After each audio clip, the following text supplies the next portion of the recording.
The riots and protests in Los Angeles have now spread to other cities like Chicago and New York. I shot New York! I shot New York! I shot New York! I shot New York! Now, I've got to say, some of the coverage seems warped by a hatred of Donald Trump. I mean, you're told that these riots are because Trump is just being mean to nice immigrants. It's a line picked up from California Governor Gavin Newsom, who's tipped for a run for president for the Democrats next election.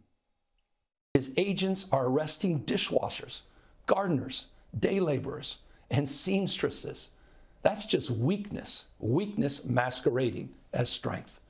Donald Trump's government isn't protecting our communities. They're traumatizing our communities. Now, Newsom is clearly aligning himself with the 11 million illegal immigrants in America at the moment. And he claims that Trump's attempt to keep his promise to deport 1 million of them, and especially the criminals among them, is just the start of a kind of, American Nazi regime. Authoritarian regimes begin by targeting people who are least able to defend themselves, but they do not stop there. Trump and his loyalists, they thrive on division because it allows them to take more power and exert even more control. I mean, that is just so stupid and inflammatory. And you've got to ask how many of the rioters really are protesting for more niceness when they are trying to kill officials, even shooting at them.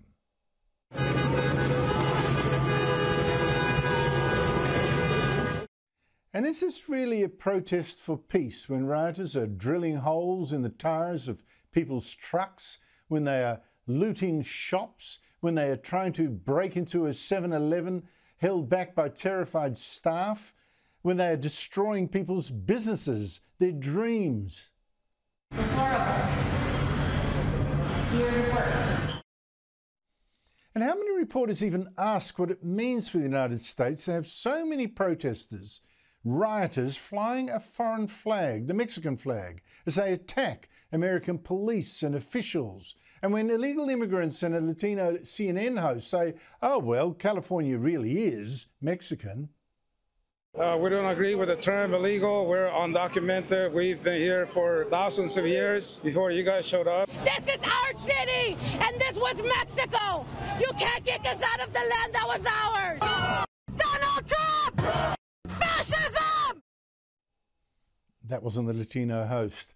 To my Wednesday political panel, Cameron Milner, former Chief of Staff to Labor leader Bill Shorten, now Director of GXO Strategies, and Michael Costa, former New South Wales Labor Treasurer.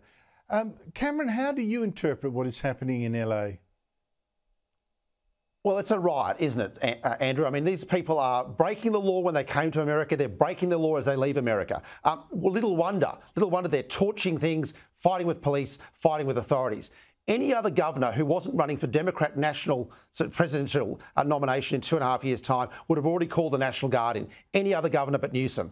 No, he's trying to make this a political stage between himself and Trump while his cities are burning. And these rioters need to be shown the full force of the law, and people who aren't supposed to be there, the illegal immigrants, should be sent home. A one-way bus ticket to Juarez in Mexico. That's where it should start. Michael Costa, how do you interpret what's happening in the LA yourself? Because I am astonished to see so many Democrats lining up to attack Donald Trump when, in fact, Barack Obama, if he deported hundreds of thousands, I think 400,000 illegal immigrants, and I didn't see riots in California then. Look, Andrew, I think what's occurring is appalling, obviously. But in terms of Trump, he's shown real leadership on this, and I mean real political leadership as well. He will split the Democrats. Any chance Newsom has of running for president is going to be cruel by this particular performance he's had. I mean, the Democratic Party's doing all this soul-searching at the moment, talking about the illegal border as being one of the reasons they lost the election, yet their prime candidate, their front runner, is out there defending what the average American person would see as being appalling behaviour. And I note in that film clip, Andrew, you saw lots of immigrants trying to defend their 7-Eleven. These were people that came in legally, and this is the heart of the matter. People have come legally into America from an immigrant background, and they don't want illegals in there. And we saw that in the last presidential election. I think Donald Trump's played this brilliantly politically. And I think it's also showing leadership. I mean, you cannot have an illegal invasion, really, of another country. You don't have a country if you allow that. Here, Cameron, here's a really amazing back down. The world's richest man, Elon Musk, he's just apologised to US President Donald Trump after their amazing fallout. He's posted, "I regret some of my posts about President Trump. They went too far." And I guess he means that when he said Trump should be impeached, and when he said that Trump had been named in the secret files of the notorious pedophile Jeffrey Epstein, which I'm sure is not true. What's going on here, do you think? Well, Elon Musk, I think, has worked out politics 101, which is that if you want to be a politician, put your name on a ballot paper. If not, keep quiet. I mean, what he did last week was just appalling. And he'll have to spend an awful lot of time on his knees begging for forgiveness, a lot longer than it took him to type that tweet, Andrew, after what he said about the President of the United States, who was elected by 312 college votes, overwhelming majority for Trump. Musk was unelected and shouldn't have said what he said last week. What do you think here, Michael? Is this one where he genuinely realises, friends have intervened? Look, I did go too far. He did delete those two tweets I mentioned over the weekend, I think it was. Or is it that he fears what Trump might do to him? I'll give him the benefit of the doubt, Andrew. I think he probably regrets what he said about Trump.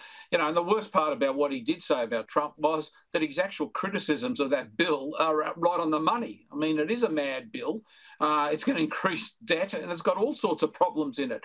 And clearly he detracted from his own message. As somebody that, is usually very good on social media, I think he, blew a fuse, and he ought to apologise, and I think he's done the right thing. Election has just been called in Tasmania, July 19. Cameron, this is becoming very interesting because the Lieutenant Governor of the state was actually sitting on his decision whether to grant the poll or not. Jeremy Ratcliffe, he actually wanted this election rather than agree to step down after having a vote of no confidence passed on him personally and make way for one of his colleagues to take over, which would have avoided the need for an election. There was already talk that some of his colleagues would indeed like him to step down and replace him. But now, of course, with the election called, that won't happen. What do you make of all that? Well, I think the most democratic thing is that the voters of Tasmania have got a say on what's happened over the last 16 months. If debt, this incredible AFL stadium, which seems to be 11 games a year for $1 billion, if the state doesn't want that, the state's voters can vote that way now. So Jeremy Ratcliffe has put his future before the people, which is what you should do in this sort of situation. Dean Winter didn't have the numbers. Dean Winter wasn't going to govern with the Greens as a Labor minority government. He wanted to force it back to the people, and now voters of Tasmania get to decide. Look, I hope they say, well, it's a bit hard to untangle, voters' reasons for anything in a binary election thing, yes or no. But Michael Costa, it was just insane that the Tasmanian government was building a stadium that's now blowing out to nearly $1 billion in an island of 500,000 people that already has two AFL grounds. And this stadium would only seat 23,000 people. Nearly $1 billion. I mean, this is insane. But it's also consistent with what's going on across all of our state governments, unfortunately. And you know that better than I do in Victoria. And I'm wondering what's going to happen in Queensland, Cameron, with the Olympics coming up on these stadiums. Very true, Michael, very true. I agree totally with Cameron. I mean, let the people decide this. If they want the stadium, Andrew, they've got a choice to meet it in terms of increased taxation or increased borrowings, which is even worse position to be in. But, let's wait and see what happens on July 19th.